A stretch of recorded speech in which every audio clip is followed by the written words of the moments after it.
Welcome to the Captain Edward Penniman House, here on historic Fort Hill in Eastham. With his stalwart physique and commanding features, he looked every inch the sea captain of romance in the days of Cape Cod's prominence on the seas, and where the square-rigged sailing ship was still the beautiful queen of the ocean. He sailed all over the globe in search of those valuable commodities, which can only be obtained from the great mammals and leviathans of the deep, and was so successful that at 53 he was able to retire with his family and a considerable fortune to the comfortable home on the premises of which he was born. That's from an obituary of Captain Edward Penniman. Before we talk about the Penniman House, I'd like to give you a little bit of history about this area that we call Fort Hill. Why is it called Fort Hill? No one really knows for sure, but our best guess is that in the 1600s, the Plymouth colony passed a law ordering that every town have some kind of a defense against intruders. Fort Hill, with its elevation and overlook of the ocean, would be a logical place for a fort. This area that we call Fort Hill consists of about 100 acres of land. This is historically agricultural land, and because of that history, Fort Hill is still mostly undeveloped. Samuel de Champlain visited this area in 1605 and sketched the Native American settlement he found here. Native people have lived on Cape Cod for more than 6,000 years. The Nauset Indians who lived on Fort Hill farmed the land and fished in the waters. If you take the Fort Hill walking trail, you can see a large rock where it is believed the Indians sharpened their tools. In 1672, the town of Eastham called the Reverend Samuel Treat to serve as their first minister from outside the town. He served as minister for nearly 45 years and converted many of the local Indians to Christianity. He was given several parcels of land as part of his payment, including a portion of Fort Hill. Also along the Fort Hill Trail, you can see a granite marker with a T inscribed on it. This is a marker for a corner of Reverend Treat's property. Following Treat's death, the Knowles family settled on Fort Hill. From about 1740 until the 1950s, generations of Knowleses lived on and farmed Fort Hill. Two of their farmhouses exist today, the house directly across the street from the Penniman House and the house to the east. Both homes are now privately owned. A third Knowles farmhouse was located where the lower parking lot is today. Remember the name Knowles, it will figure importantly in the Penniman story. Over the generations, the land on Fort Hill was used to grow corn, rye, potatoes, asparagus, fruit trees, cranberries, and also for the raising of livestock and poultry. There were also a number of salt works on Fort Hill during the 1800s, where seawater was evaporated by the sun to produce salt. In 1960, a developer acquired the land at the top of Fort Hill, where the large parking lot overlooks the marsh and the ocean. If you haven't been to the top of Fort Hill to take in the view, it is truly one of the greatest vistas on Cape Cod. While you're taking in the view, imagine that there's a suburban-style development, 33 house lots, private roads, a cul-de-sac, and a community landing. This was right around the time that the federal government was laying out the boundaries of the new Cape Cod National Seashore.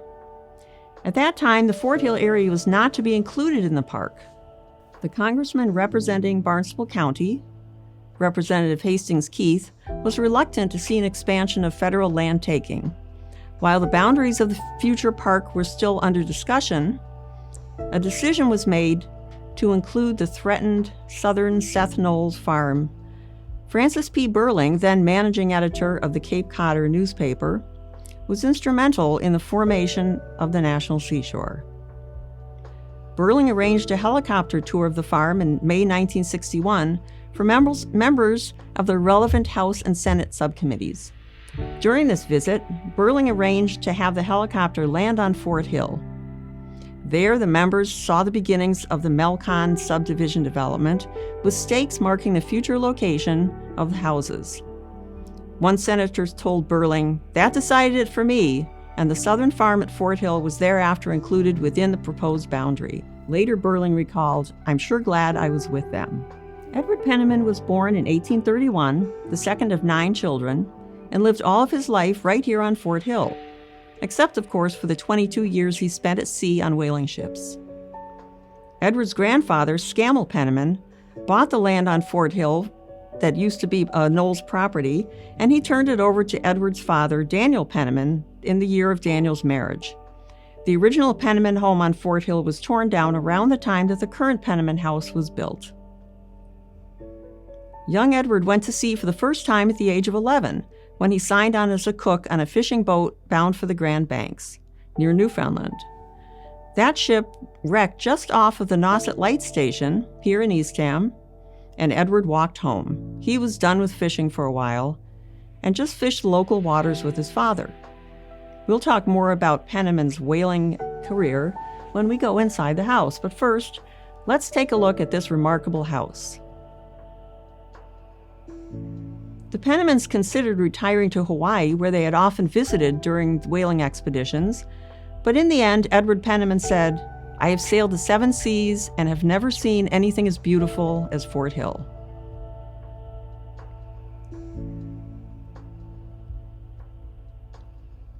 The Captain Penniman House was completed in 1868. The architectural style is French Second Empire, which is a style that was popular in Europe and in the United States in the 1800s. Features of the house are the mansard roof and the intricate trim. At the time this house was built, this kind of detailed architectural millwork was starting to be made in factories, and the captain used it extensively on his house. People often ask if these were the original colors of the house. When the house was built in 1868, it was painted brown, but around 1890 a major remodeling was done, and the house was painted in its current colors. It was a Victorian era, and brightly painted houses were in fashion. The stained glass windows in the parlor were also added in 1890. The exterior foundation is granite, which would have been shipped in from off Cape, since there is no granite on Cape Cod. You'll notice that this house is situated not only on a hill, but also on a raised mound. When Penniman built his house, instead of excavating a basement below grade, he built the basement up from ground level and then added dirt, which in effect raised the house 8 feet higher than it would otherwise have been. In the 1800s, there were virtually no trees on Cape Cod. They had been cut down by settlers for firewood, home building, and shipbuilding. Looking at this picture from the 1800s, you'll see that there really are no trees around the house. Captain Penniman raised his house so that from his cupola, he called it his observatory, on top of the house, he could see not only the ocean, which we can still see today, but he could also see Cape Cod Bay about 2 miles to the east. And people in town could easily see Penniman's house, which faced the highway. Penniman's granddaughter tells us that he spent many hours in his retirement sitting in his observatory, watching the ships go by through his spyglass. Keep in mind, the Cape Cod Canal had not yet been built, so there was a great deal of ship traffic on the ocean. When the house was built, it was state-of-the-art for its time. It was the first house in Eastham, and probably one of the first houses on Cape Cod to have indoor plumbing. We'll look more closely at the plumbing system when we go inside. On the outside of the house, you'll see the gutters and downspouts that collected rainwater for the plumbing. The barn was built in 1880 in the same style as the house, but without the fancy trim.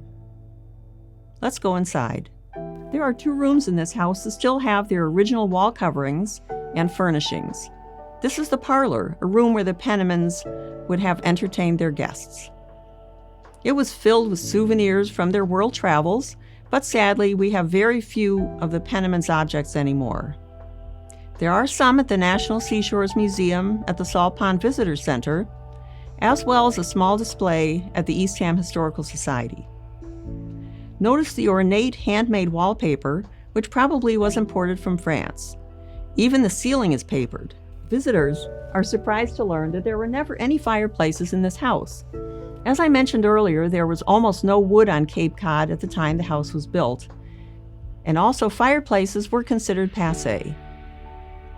When the house was first built, there were small, coal-burning parlor stoves in each room, and of course a large cook stove in the kitchen. These stoves were vented to the outside through the 2 chimneys. The stoves were removed in the summer and brought back inside in the cooler months. When the house was remodeled around 1890, the first furnace was installed, a coal-fired hot air furnace with pipes running to the parlor, sitting room, and dining room. In about 1915, all of the stoves were removed and a new central furnace was installed with a single floor grill in the front hall. Heat was controlled by opening and closing doors throughout the house. This room is the sitting room, where the family would have spent most of their time. You'll notice there's not a lot of furniture in the house. When the National Park Service bought the Penniman House in 1963, they paid $28,000 to Irma Penniman, the granddaughter of Edward and Gusty Penniman. She offered the contents of the house, including furnishings and whaling memorabilia, for an additional $6,000, but she was turned down as the government is not in the antiques business. Irma, late in her life, says, "I was crushed, as I had been hopeful that all the whaling things and furniture could be kept together in the house. Later, I read in newspapers and magazine articles about the house, with words berating me for not making the furnishings available to stay with the house.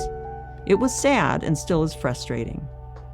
Edward Penniman was encouraged to take up the whaling business by Thomas Knowles, a relative of the Fort Hill Knowleses. He had gone to New Bedford and was a successful whaling agent. At the age of 21, Edward was ready to try his hand at whaling.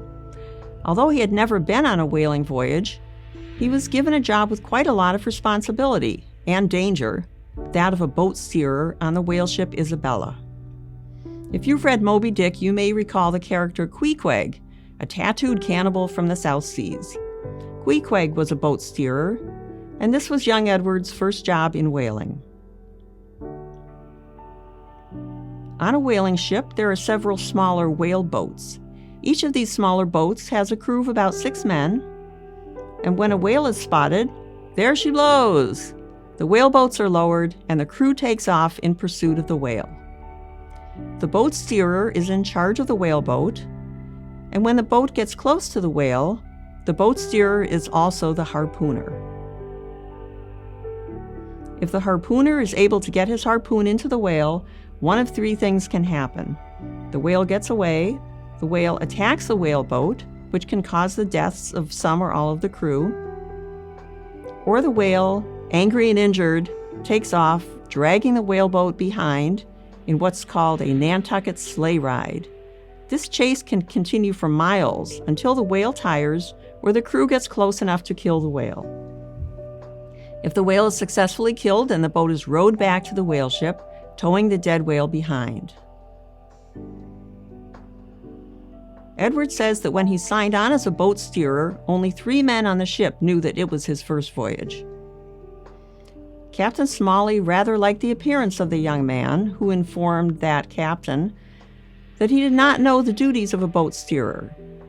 "You do as you are told and you'll get along," was that old salt's reply.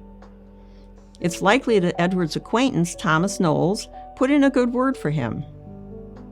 This first voyage lasted 3 years and 2 months. Edward's second voyage on the Minerva lasted 3 years and 10 months. He was the second mate, so an officer. By Edward's third voyage, at the age of 29, he was the captain or master of the ship, again on the Minerva. This voyage lasted for 3 years and 11 months. In 1859, between his second and third whaling trips, Edward married his neighbor, Betsy Augusta Knowles. Known as Gusty, she was born right across the street on Fort Hill, in a house that used to stand where the parking lot is today. So why do whaling voyages last so long, 3, 4, or 5 years? Here's a map showing all of Captain Edward Penniman's voyages, which was created using coordinates and descriptions from his whaling logs. Edward Penniman was considered to be a very intelligent whaling captain, and when you think about it, there's a lot a captain had to be good at. Not only did they need to understand sailing and navigation, they also had to be good businessmen. They had to keep logs, ledgers of expenses, and maintain correspondence with the ship's owners and agents, and manage a crew of up to 36 men, usually a very diverse crew, that included young boys on their first whaling trip and possibly former slaves or prisoners. In fact, a typical whaling crew in the 1800s was probably about half Americans and the rest men from other countries. Mutiny and desertion were common, and there are numerous entries in the whaling logs of captains paying men to recapture sailors who had abandoned their ships while in port. By the mid-1800s, most of the whales in the Atlantic Ocean had been killed, fished out.